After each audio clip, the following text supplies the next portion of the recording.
Hare Krishna. 30 days Krishna teaching and learning का आज चौथा दिन है और आज का जो मैंने श्लोक चूज़ किया है वो अध्याय 2 और श्लोक नंबर 47 यानी 47 है। श्लोक सभी जानते हैं, मैं पढ़ने जा रही हूँ। कर्मण्येवाधिकारस्ते मा फलेषु कदाचन मा कर्मफल हेतुर्मा ते संगो अवत्स्व कर्मणि।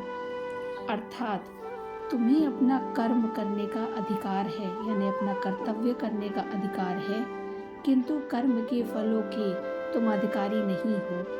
तुम ना तो कभी अपने आप को अपने कर्मों के फलों का कारण मानो, ना ही कर्म ना करने में कभी आसक्त हो। अब यहाँ पर 3 बातें ध्यान देने के लिए हैं। कर्म, जिसको हम स्वधर्म कहते हैं, विकर्म तथा अकर्म। अब कर्म क्या होता है? कर्म वो काम होता है जिनका आदेश प्रकृति के गुणों के रूप में प्राप्त किया जाता है। अधिकारी की सम्मति के बिना किए गए कर्म विकर्म कहलाते हैं और अकर्म का अर्थ है अपने कर्मों को ना करना।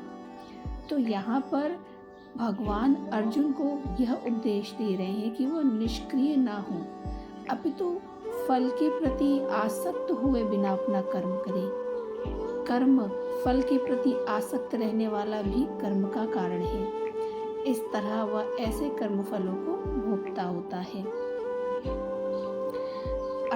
भगवान अर्जुन को फलासक्ति रहित यानी फल की आसक्ति से मुक्त होकर कि फल की इच्छा ना करें, ऐसे रहकर कर्म करने की आज्ञा दे रही हैं, क्योंकि वह युद्ध से विमुख हो रहे थे। तो ऐसे आसक्ति से कभी मुक्ति पथ की प्राप्ति नहीं हो सकती है। तो फिलहाल आप सब समझ गए होंगे कि जो भी हमें कर्म करना चाहिए उसमें हमें फल की इच्छा नहीं करनी चाहिए। अब यह बात भगवद गीता में पढ़ना जितना सरल है, उसको अपने जीवन में उतारना उतना ही कठिन है। तो इसीलिए कोई भी काम अगर आपको अपने अंदर उतारना है तो वह एक साथ और एक दिन में नहीं हो सकता। वह छोटे छोटे कदम आप उठाइए, उससे आपको धीरे धीरे आपको जीत ज़रूर मिलने लगेगी। तो अब इस श्लोक का अर्थ तो सभी को समझ में आता है, सबने पढ़ रखा है, बड़ा ही फेमस श्लोक है ये। लेकिन इस श्लोक को हमें अपने जीवन में अप्लाई कैसे करना है और आज की चैलेंज को कैसे पूरा करना है, मैं इसको आगे बताने जा रही हूँ। अब इस श्लोक में जैसे बताया गया कि कर्म कर, फल की इच्छा मत कर, ऐसा तो बड़ा कठिन है, मेरे खुद के साथ भी बहुत जगहों पे नहीं होता, झूठ नहीं बोलूँगी। लेकिन यहाँ पर कुछ चीज़ों में छोटे छोटे स्टेप्स जो मैंने अपने लाइफ में लेने शुरू किए हैं, आप वो ले सकते हैं। जैसे आप किसी को भी दान दें, आज का ये चैलेंज आप इसे ले सकते हैं कि आज आप किसी को भी दान दें या पूरे 1 मास तक यानी कार्तिक मास तक अभी आप छोटे छोटे कदम उठाइए। पूरे जीवन की बात मत करिए, सिर्फ कार्तिक मास की बात करिए और कार्तिक मास में सिर्फ आज के दिन की बात करिए कि आप आज के दिन किसी को भी कुछ भी दान देते हैं तो दान देते समय यह विश्लेषण करिए अपने अंदर कि क्या आपके अंदर कैसी भावना आ रही है। क्या आपके अंदर ये आ रहा है कि मैंने ऐसे दान दिया है तो भगवान मुझे इसका अच्छा फल देंगे, या कुछ ऐसी भावना आ रही है कि मैंने इसे दान दिया है। तो अगर इस तरह की भावना आ रही है तो उसे आने दें, घबराए मत। मन है, मन में ये सारी चीज़ें आएंगी। आप जिस भी भगवान को या आपके जो भी गुरु हैं उनको मानते हो, उनका स्मरण करिए और उनसे क्षमा मांगिए। अंदर ही दिन भर करना होगा आपको। मैं बहुत सारे कार्य इस तरह के दिन भर करती रहती हूँ, दिन भर अंदर ही अंदर चलता रहता है मन में, तो ये करना पड़ता है, तभी जाकर ये प्रैक्टिस में उतरता है और कुछ टाइम बाद प्रैक्टिस में उतरने के बाद ये स्वतः ही होने लगता है।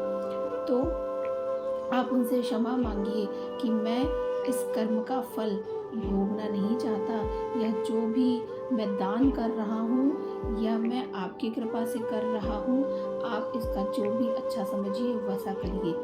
ये आपको आज दिन भर में एक बार किसी को दान देते समय पहले विश्लेषण करना है, उसके बाद इसको अगर आपके अंदर ऐसी कोई भावना आ रही है तो आपको यह बार बार अपने मन में आज के दिन बोलना है। और कोशिश करिए कि पूरे कार्तिक मास में इसको कंटिन्यू रखिए कि जब भी आप किसी को दान देते हैं या जब भी आप किसी के लिए भला करते हैं तो वहाँ पर भला करते समय या कुछ अच्छा करते समय किसी के लिए भी, चाहे वो किसी कोई जानवर के लिए कर रहे हो या प्रकृति के लिए कर रहे हो, किसी इंसान के लिए कर रहे हो, या अपने पति पत्नी के लिए, अपने भाई बहनों के लिए, अपने माता पिता सास ससुर मित्र किसी के लिए भी कर रही हो, तो उस समय आपके अंदर अगर इस तरह की भावनाएं आ रही हैं तो आप उन्हें समर्पित कर दीजिए, आप उन्हें दे दीजिए अपने गुरु को या भगवान को, जिस भी भगवान को आप मानते हैं। ये आपका आज दिन भर का चैलेंज रहेगा। और अगर हम प्राकृतिक चैलेंज की बात करें तो आज आप कोशिश करिए कि कोई ना कोई मंदिर है उसकी सफाई करिए, या किसी न किसी मंदिर के आसपास आप पानी रखिए, जानवरों के लिए पानी रखिए, या अगर संभव हो सके तो मंदिर के पास पेड़ पौधे लगाइए।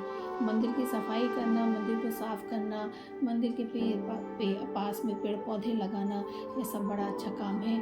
प्रकृति के साथ जुड़ने का एक छोटा सा स्टेप है।